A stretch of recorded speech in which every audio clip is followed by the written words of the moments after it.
Hello, friends. Welcome to Torah Saturday.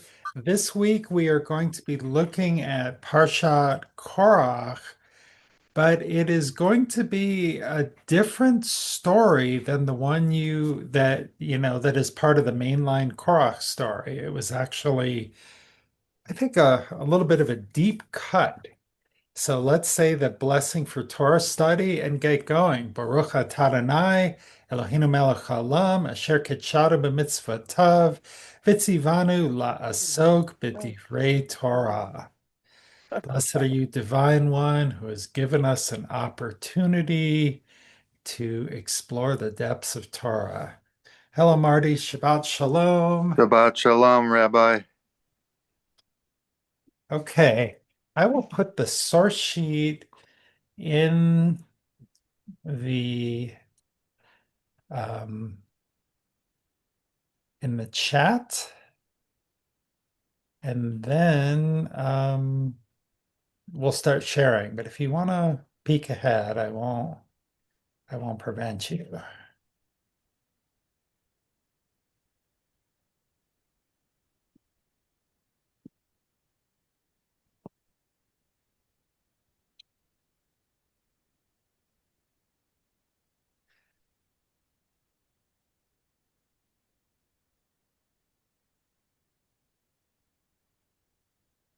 Okay, so we are going to be digging into um, this passage from Numbers 18:19.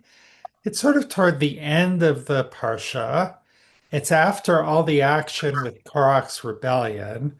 And then there's a lot about all of the first fruits and all of the various sacrifices that are brought to the tent are for the Kohanim, for Aaron and his sons and daughters. And then we get 1819. So would someone like to unmute and read the English, please?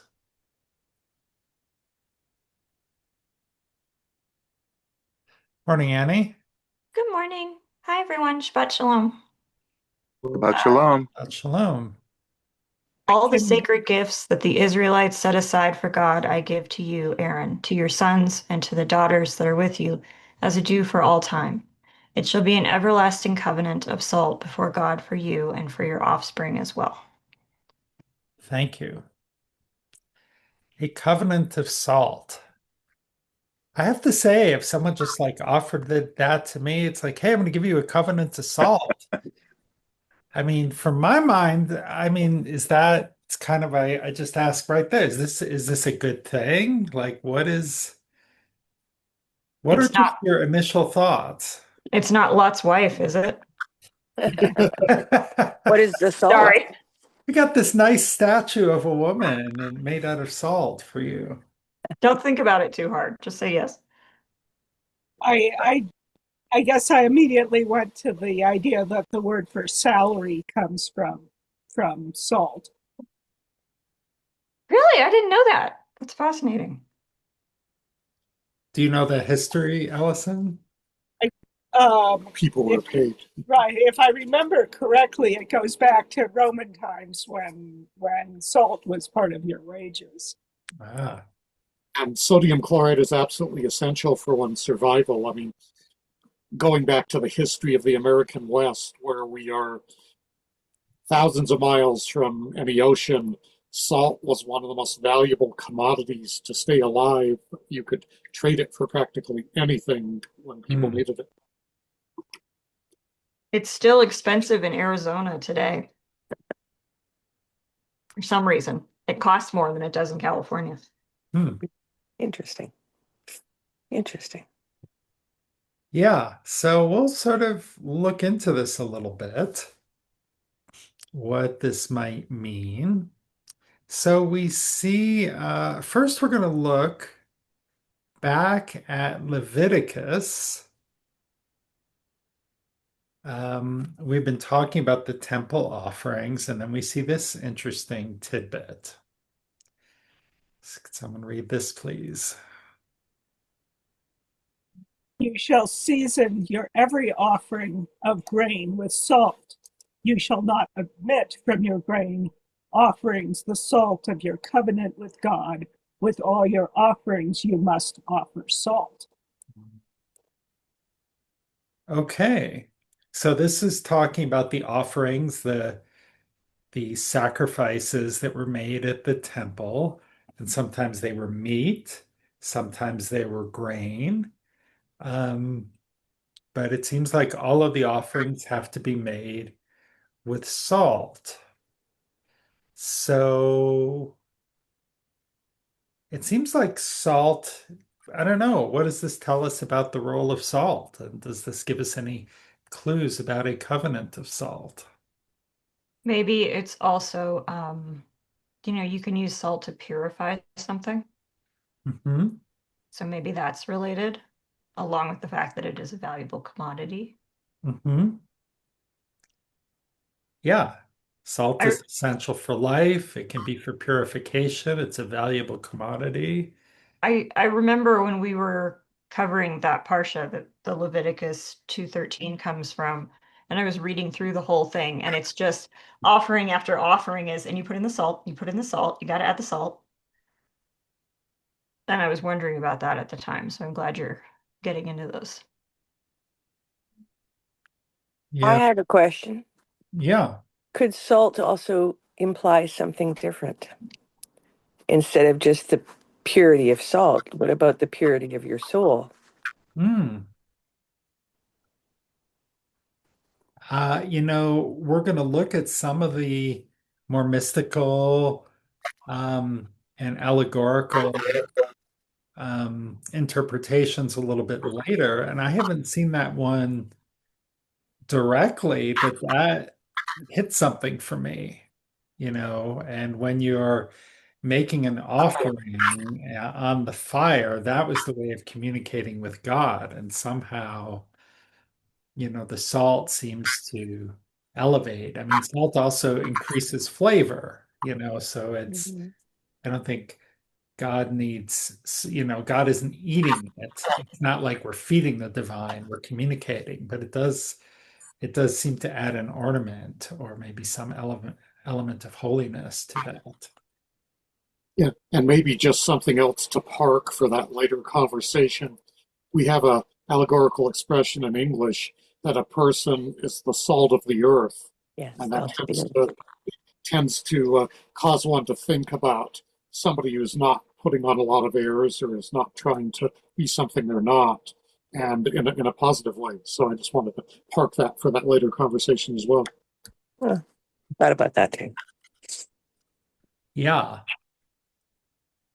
And Yeah. I guess that comes from the Christian Bible. I just uh, uh, Googled it, but the word of the Christian prophet.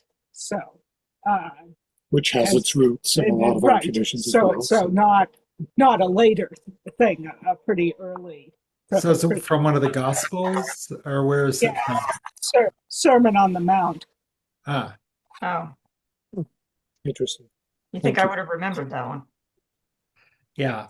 But that is interesting because at the time, they were all Jews. They had not, it Yes, later became a part of the Christian yeah, religion, but it isn't, so it's it not was a something we would very normally look at, but it's interesting that it would be within the yes, a same very time frame as some of the other commentaries we're looking at. Yes. very Jewish perspective Mhm. from that from that other religion. Thank you. Sure. So is anyone familiar? And by the way, Shelley, I don't know if you've met Annie or Marty. They're both members of the Hello. Naitorah. And Hi, Shelley. Shelley is a part of the American Musar community who's joined Oh, us cool. today. Um, so is anyone familiar with this thing I'm talking about in italics, where you salt your challah? Hmm. This is so Annie, you want to tell us about that? I'm only familiar with it because I usually bake challah, and so that's why. Okay.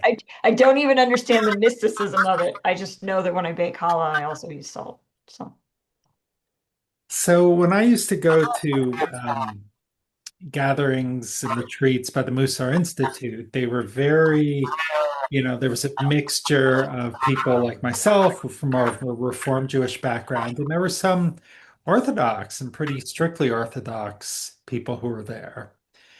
And so when we were having the dinner, everyone was going up, washing their hands, saying the blessing for hand washing, which is traditional practice. And then they would come back to the table and they would start shaking the salt shaker on their plate and they would start dipping a hunk of the challah in the salt. And I started like chatting with people and, nobody was saying anything. And part of the tradition is you don't like say anything between the hand washing and the blessing over the bread. But you also had salt on the bread. This was a very big, big part of it. So symbolically, the Shabbat table is the equivalent of the altar where sacrifices were made and Mm. different things on the Shabbat table. It's kind of our way of sanctifying God, our way of practicing. And so salting the bread is like the salt that you would put on the sacrifices.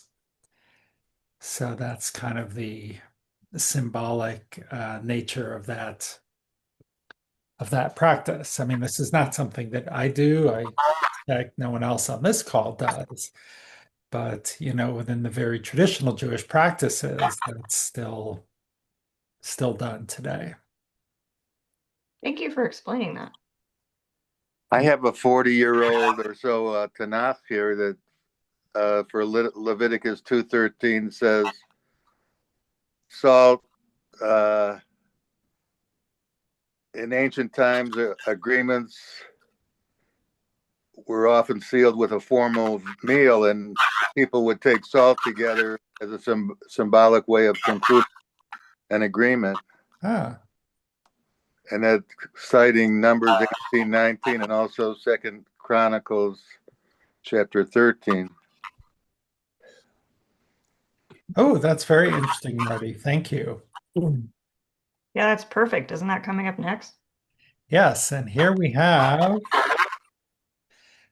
Chronicles 13:5. Marty, why don't you read this for us since you were just Uh, bringing that up?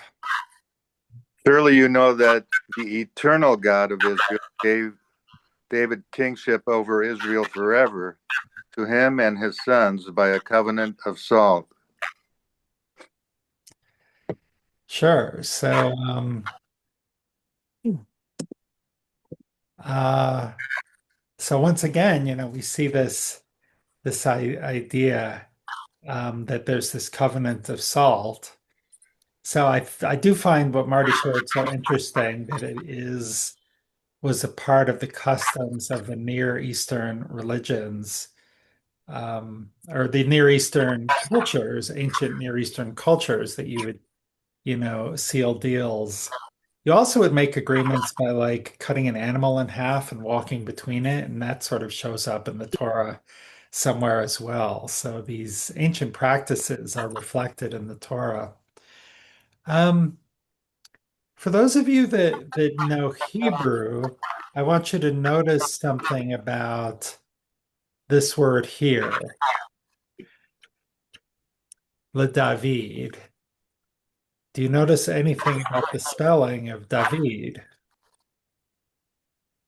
There's an extra yud in it, maybe? Yeah, yeah. If we look in the book of Samuel,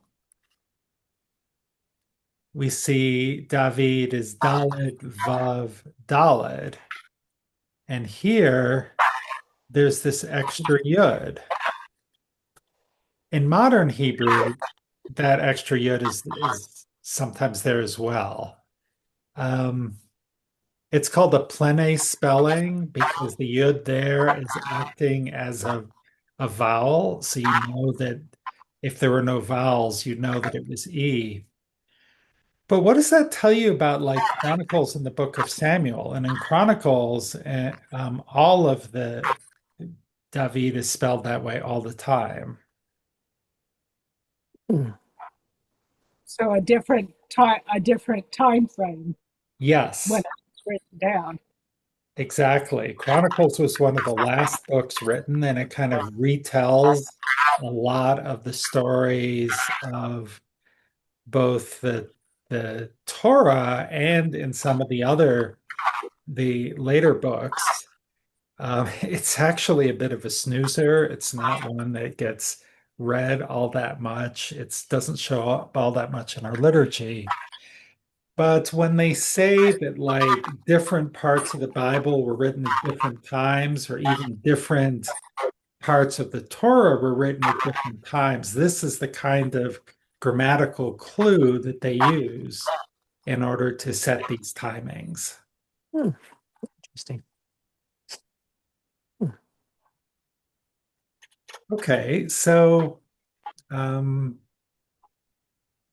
go back to our source sheet. So we're seeing that this covenant of salt, is showing up in a number of places.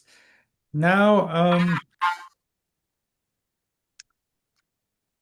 one of the things I like to do is I like to look at the Targum, which was the Aramaic translation of the Torah.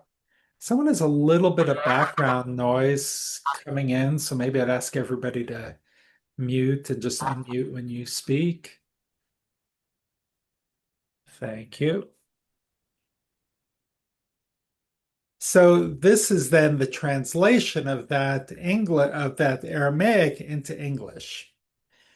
Um, so everything set apart of the sacred things which the sons of Israel concentrate to the Lord, have I given to thee, to thy sons and daughters with thee. So that's again talking about these long verses of the different offerings that are made that are given to the priesthood by a perpetual statute not to be abolished, as the salt which seasons the flesh of the oblation, and I think that means seasons the flesh of the offering, because it is an everlasting statute, so it shall be for thee and thy children.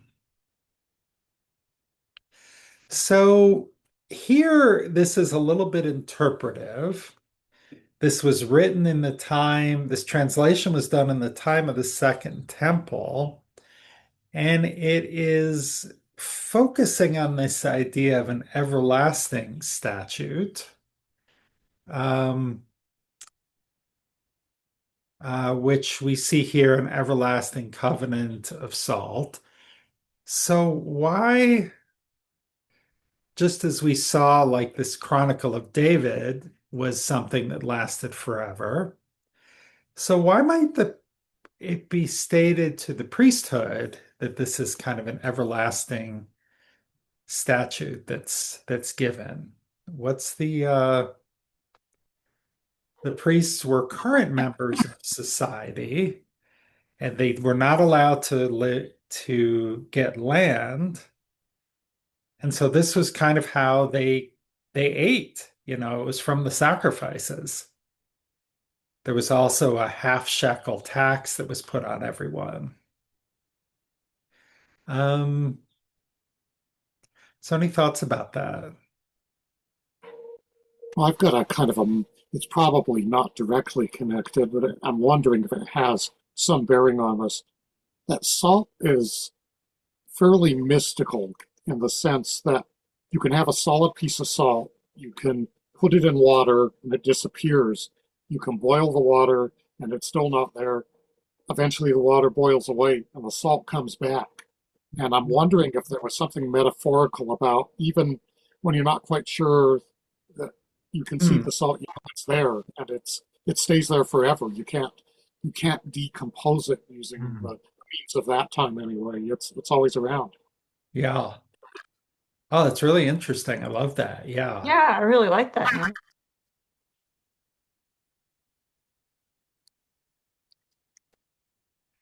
Okay, well, let's see what Rashi has to say. Could someone please read the English? It is a covenant of salt forever. This means that he made a covenant with Aaron by means of something which is wholesome, and lasting and keeps other things wholesome. Great, thank you. So we hadn't talked much about how salt can preserve meat Yeah. and fish. Yeah. And I think in ancient times, even you could put a salt crust on a container before we had the ability to seal things hermetically. You might just make like a salt paste and plunk it on top, and then when it dries out, it keeps nasty stuff from getting in them. Hmm. Yeah. Because that's kind of the other part of salt that we haven't talked about. If you have too much salt, it's quite deadly. You know, you you salt too much salt in the ground, plants will not grow. Like a couple of years ago, when there were these big wildfires in California, a friend of mine was like, "Why don't they just use the ocean water?" And then he looked it up to drop on the. And like, well, it would put the fire out, but nothing would ever grow there again because of the salt in the water. So, um, And there are several plants native to California that need fire to grow mhm, and to crack open their seeds. So mhm. uh, I'm going to go salt some weeds when I'm done. I don't know if this is too much information, but there's actually a treatment I'm supposed to do on my feeding tube that's salt, Hmm. just like pure salt to keep the tissue under control Yeah. because it can't keep growing if you just put pure salt on it, which feels a So bit overkill. So we actually have a salt cave here in where I live, where you can go and meditate, and it's all Himalayan salt, and you're surrounded in it, and you can lay in it and whatever. And it's interesting when you come out how you can actually breathe better. So it's really good for asthma. And I've done it a couple of times and have had some amazing meditations with sound and stuff. But yeah, you're giving me a totally new idea about salt. I just keep on thinking about how people used to, whenever something was bad, they'd throw salt over their shoulder, kind of Hmm. like, like a superstition type thing. And it's funny how we don't think about salt that way anymore, And so I'm so grateful I came today. Blessings. We're so glad you're here too. You're reminding me that the Dead Sea is, of course, super salty, and that is a treatment for eczema. And actually, European medical insurance companies will pay for people to go to the Dead Sea as a treatment for eczema because the salt is so intense on the skin. Mm-hmm. I have severe eczema, and the only treatment that actually works is soaking in Dead Sea salt. Hmm. That's the only thing that works on me. None of the prescriptions help. Wow. So there we go. So there's something very powerful about this. Okay, let's see. This is a little bit, Neil, you want to read this one on Rashi's next comment? It's along the lines of what you were saying before. The covenant of salt. Another explanation is that I'm probably going to goof this up. Brit Malah is Uh-huh. equivalent to kavarot, kavarit malach, and the meaning is like the covenant that was made with salt that will never decay. Right. So if you put a huff in front of it, it's that preposition means like. So it's like, Okay, yeah. that's what it So says. um, again, it's kind of this never decaying, it never goes away. Um, The ancient Egyptians used sodium nitrate when they preserved their mummies. huh, interesting. So something very tangentially related. In eastern Kansas, Hutchinson, Kansas specifically, there's an old salt mine that is no longer in production. However, it's a tourist attraction that you can take a vertical shaft in a high-speed elevator down probably 500 feet below the ground, and they actually use that as an archive for early films and early storing files, things that are considered indispensable that you want to be preserved forever, you can rent space down there. And Microsoft is using it, and some museums are using it, and some film institute is using it. Yeah, probably the salt will absorb all the water out of the air Yeah, too. So, very, very much hygroscopic to the point you feel it when you're down there. Your skin feels very different. Back to the comments that some of you were making about the treatments. Yeah. okay. I have to say, my skin only feels like it can breathe after the salt treatments. Other than that, it's like it's always suffocating, which might not make sense to anyone. Well, it's a really visceral, huge difference, it sounds like these treatments make to you. I mean, it's the biggest organ of your body, and you use it to experience almost every sense. It's connected with most of them. Hmm.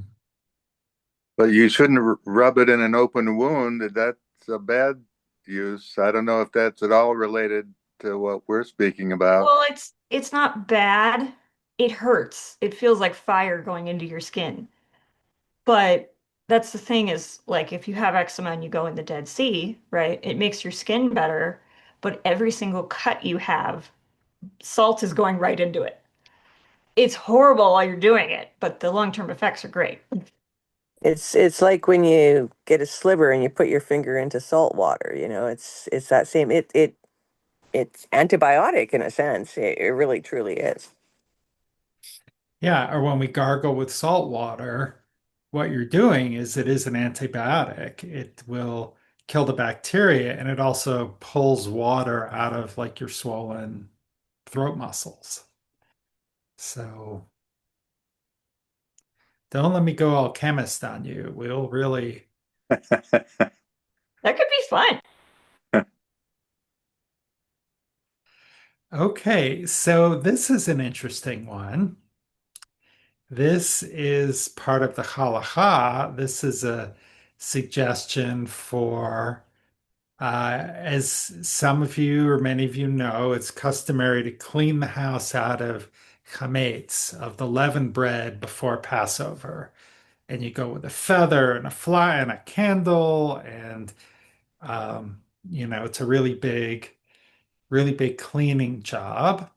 So, what does Ben Ish Chai have to say in his interpretation of halachot halacha is Jewish law? So, who'd like to read this?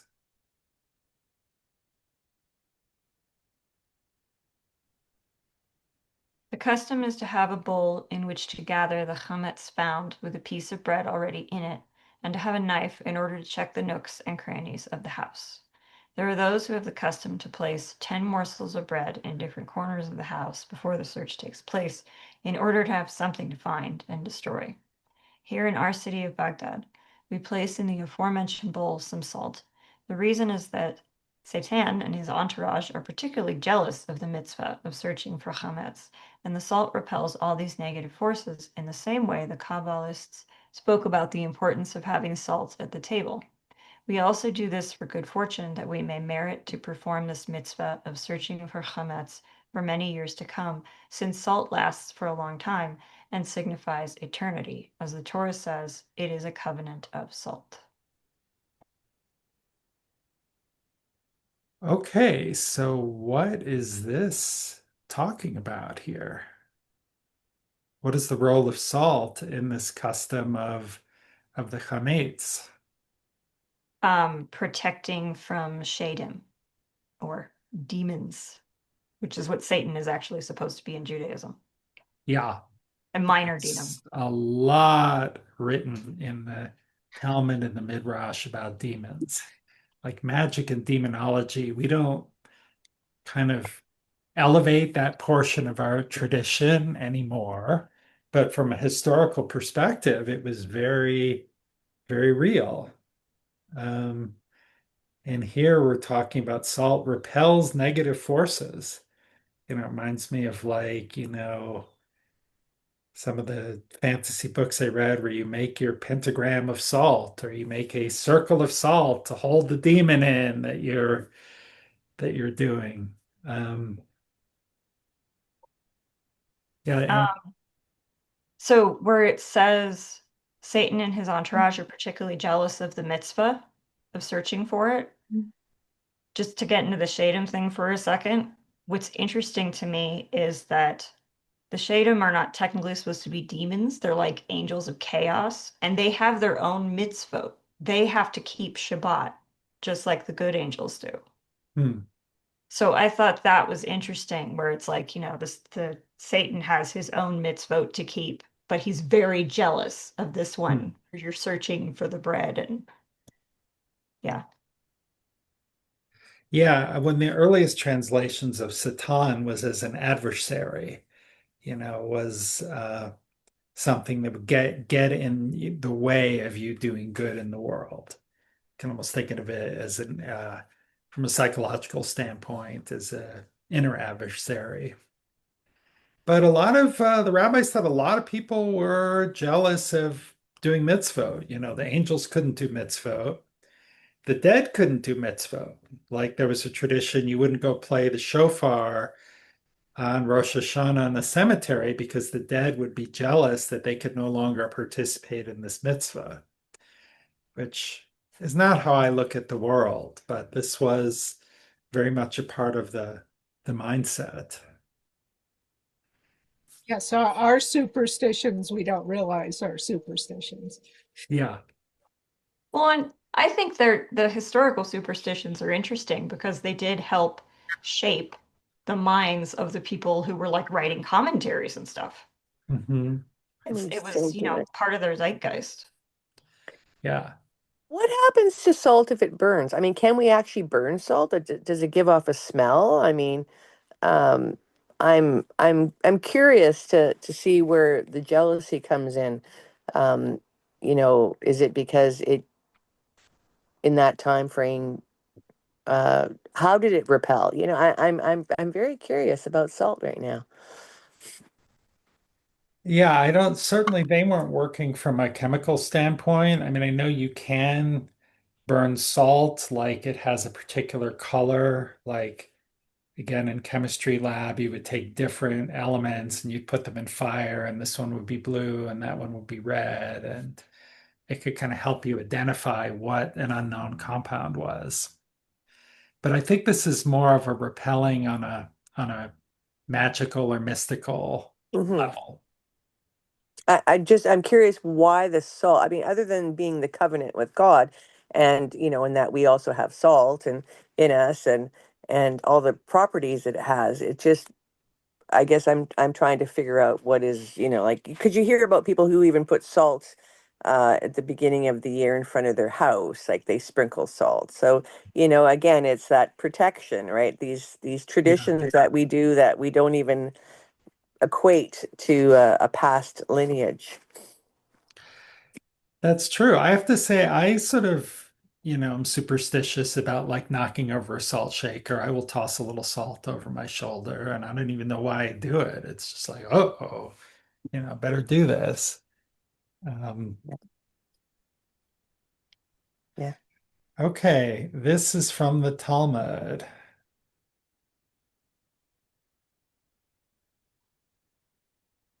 Who would like to read from Bava Kama?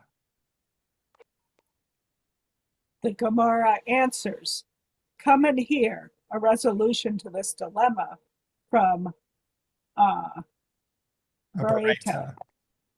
24 priestly gifts were given to Aaron and to his sons, and all of them were given with a derivation from a generalization to a detail, and a generalization and with a covenant of salt. The verses in the book of Numbers, chapter 18, detail the gifts of the priesthood. The first verse, 18:8, is written in general terms, followed by verses listing the actual gifts, followed by a final verse written in general terms. The method of interpreting verses written in this manner is one of the 13 hermeneutical principles. Additionally, the phrase covenant of salt is written in the final verse and is referring to all of the gifts of the priesthood. Okay, so this is a different type of commentary. Um, what do you make of this?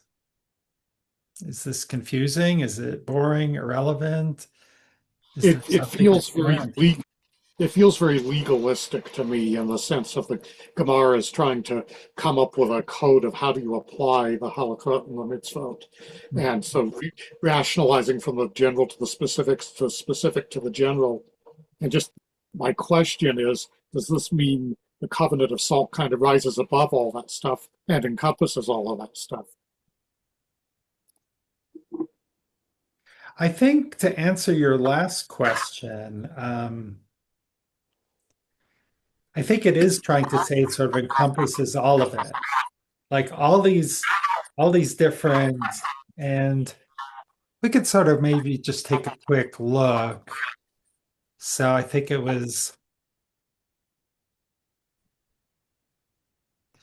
so it starts with 8, right?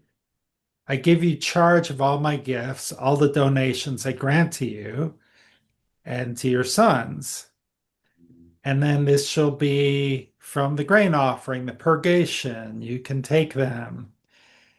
The elevation offerings, you get those. And the oil and wine, you get those. And the first fruit offerings, you get those. Everything that's sort of prescribed is given. The first offerings, that are born. You take a redemption price, like when the firstborn, you have to pay some money to the priest to get them back. Firstlings of cattle or sheep, they are yours. The meat shall be yours. Um, all of this is yours. So I think as you say, Neil, they're trying to kind of figure out, yeah, I guess that is what all of this means. There's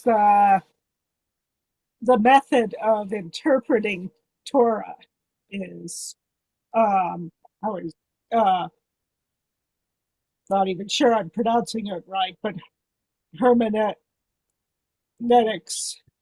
Um, and I do remember in a very brief study of Talmud that they talked about how there are things of whether you're generalizing from the general to the specific or from the specific to the general. So these are kind of rules of logic for figuring out if something very broad is prohibited, what does that mean for something very specific? Or the other way around, as Allison said, if you have one specific prohibition, do you need to broaden that out and put a bigger fence around things? Yeah, excellent, Allison. That is very much on point. And what is interesting is, the rabbis, when they went through their training, you could think of it as almost 13 principles of literary analysis, or from this, or of legal analysis that, here is a principle, here's how we go about our, almost poetry analysis, A, B, A, B, A. There are certain types of poems that, or certain literary techniques that are done in certain ways. Um, and sometimes, This could be very practical if someone has run into my car and damaged it. What can I learn from Jewish law about how I am supposed to respond and what their obligations are? And I think these techniques are, well, there's things about what happens if you harm someone's donkey and how does that apply? And it can be much more mystical too of yeah, interpreting. yeah, yeah. So this is very practical. Sometimes passages in the Talmud were written for the purpose of training people. Maybe this was a simple case. This was a training exercise. You'd give this to some young students, and then they would be like, okay, yeah, this is one of these principles that I need to know, and here's where it is. And to Allison's point, it was making me think of, you get your car warranty and it lists a bunch of parts of the car, and it said these are good for 5 years or 50,000 miles. Well, is that just the last one, or is it the whole list?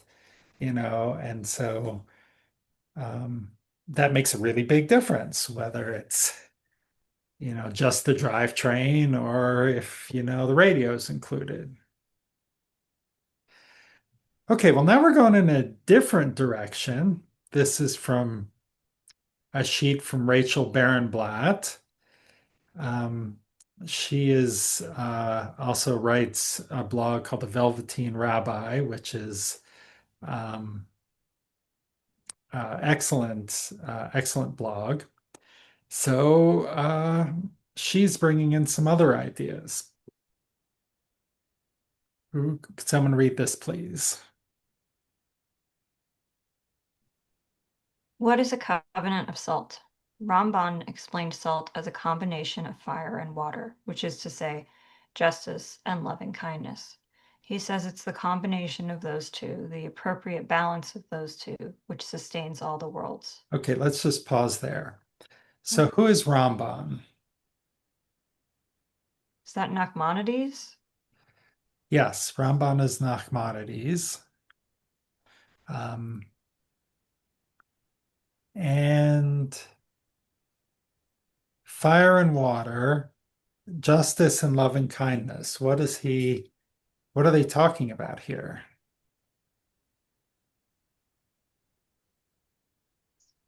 It seems to be all about balance. It's you can go too far one direction or the other, and that leaves the world out of kilter. And somehow there's a tension between fire and water, and a tension between the kind of the firm hand of justice and the embracing love and kindness. And how do you find that equilibrium? That's what it feels like to me. Yeah, So I think also justice and mercy yes. as Yeah, Dean and Hesed are the Hebrew words, and mercy is sometimes um, one of the translations of Chesed. Okay, Annie, please continue. Rav Levi Yitzhak thus teaches that the covenant of salt, representing the balance of Chesed and Din, came as a response to Korach's actions in order to remind us of what's wrong with Korach's imbalanced view. The world needs an appropriate balance of loving kindness and justice. Reading this passage, I marvel at how contemporary and real it feels. When we overprivilege chesed at the expense of deen, there are no appropriate roles or boundaries. And a community in which roles and boundaries are not honored is a community that will inevitably be rife with ethical violations and abuse. All right, thank you. So I think earlier I cut out a little piece of this. It said that Korach was using Chesed as an argument. We're all a nation of priests. We're all capable of doing Chesed. And so what do you think of that? Is a world of only Chesed without Deen a bad thing? Shouldn't we all just love each other? Why do we even need justice at all? if you go to very basic, you have a very young child who's just learned to crawl around, and if you just let them do anything they want, they're going to stick their finger in an electric socket or something like Or they're that. going to throw a rock through your window, or they're going to hurt another child, whatever the transgression may be. It's kind of understanding, as it says here, boundaries, limits, that there's consequences to one's action, as opposed to, you don't want to keep the child in a box and only let them out once a week. You want them to explore the world and to learn, however, to recognize they're not the only person in the world. Other people have rights too. And this is a controversial statement, but some people are actually incapable of empathy and loving kindness. And we certainly need justice when they decide to act on those motivations. Absolutely. And you don't want to go too far the other way, and you have an authoritarian society where everything is forbidden unless it's explicitly permitted, and there's harsh Right, but psychopaths are mercifully a very small portion of the population. Yes. Yeah, I mean, you can think about it as like some people think if someone is arrested for drug possession or drug addict, they should be sent to prison and should learn their lesson. And other approaches are, well, instead of sending them to prison, we're going to send them to a rehab program, a diversion program, help them get clean, help them get their GED. And, one is a mercy chesed type approach, and the other is sort of a strict justice type approach. And there's also the approach of what's the quantity? If it's below a certain thing, they can do community service. And if it's above it, then it becomes like drug dealer status. And that involves prison time. Mhm. Yeah, and so these kind of moral issues, can inform the laws we pass and the kind of society that we live in. And you can then, as a society, empirically look, like I was just speaking with someone who's in the DA's office, said we've started experimenting with these diversion programs. And generally, people who come out of the diversion programs don't commit any more crimes. And the people who come out of prison end up back in prison within a year or two.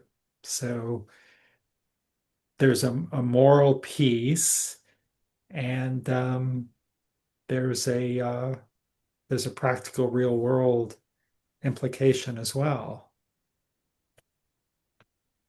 And what's interesting, it does have to be balanced though, because if there's, as Annie said, if there's mercy for everybody, you're letting some real psychopaths continue to harm people. And if there's too much justice, you actually create more harm in the world as well, both for the perpetrator and for you're creating future victims.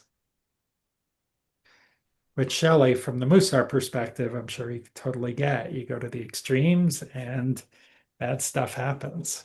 Yeah, and and I just keep on coming back to salting the wound, Mm, right? Because when an occurrence happens to a person, it can be thought of as a wound. And then I think of, when Marty said about, salt hurts, and of course if you pour salt onto a wound, not only does it, antibacteria, but it will also kill some of the flesh, right? So, the extremity of judgment on how when we take judgment too far, it's not helping the other. It's really not helping either. Really, you're not getting that balance. And when you talked about that program, what a beautiful program to help people who have had a miss journey redirect their journey to, being on a better path. So thank you. mm. Thank you. That's a good segue into kind of another chunk of the Talmud. Sorry, somebody like to read it.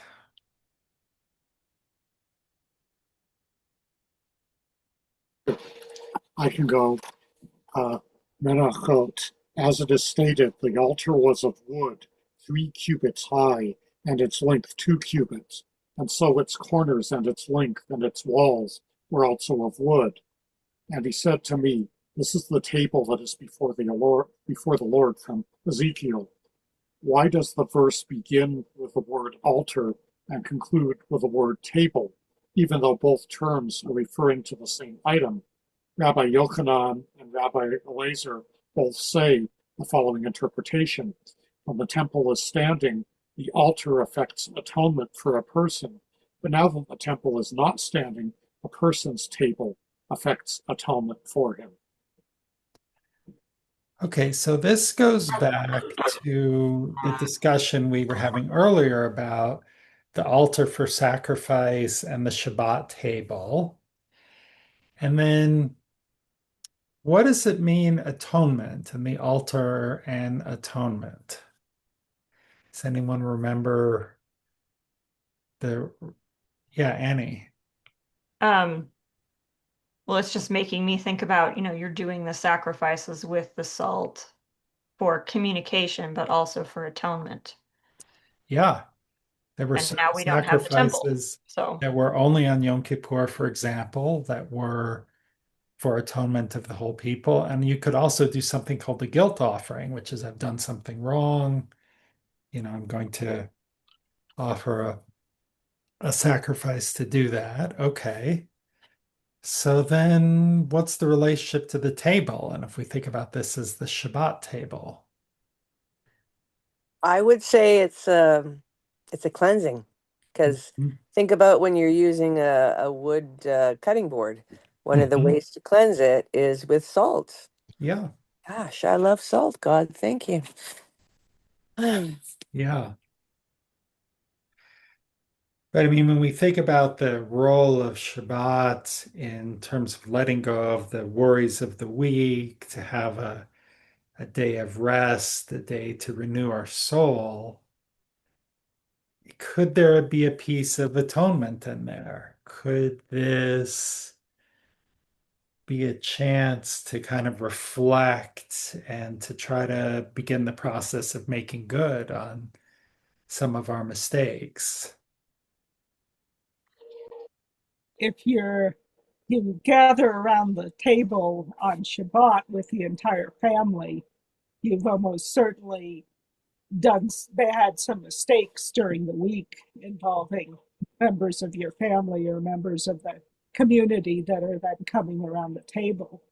So that could be a very practical kind of atonement of just you're sitting and breaking bread Yeah, with you're the creating a people. sacred space or the opportunity for something holy to occur within that space. Mhm. Yeah, yeah.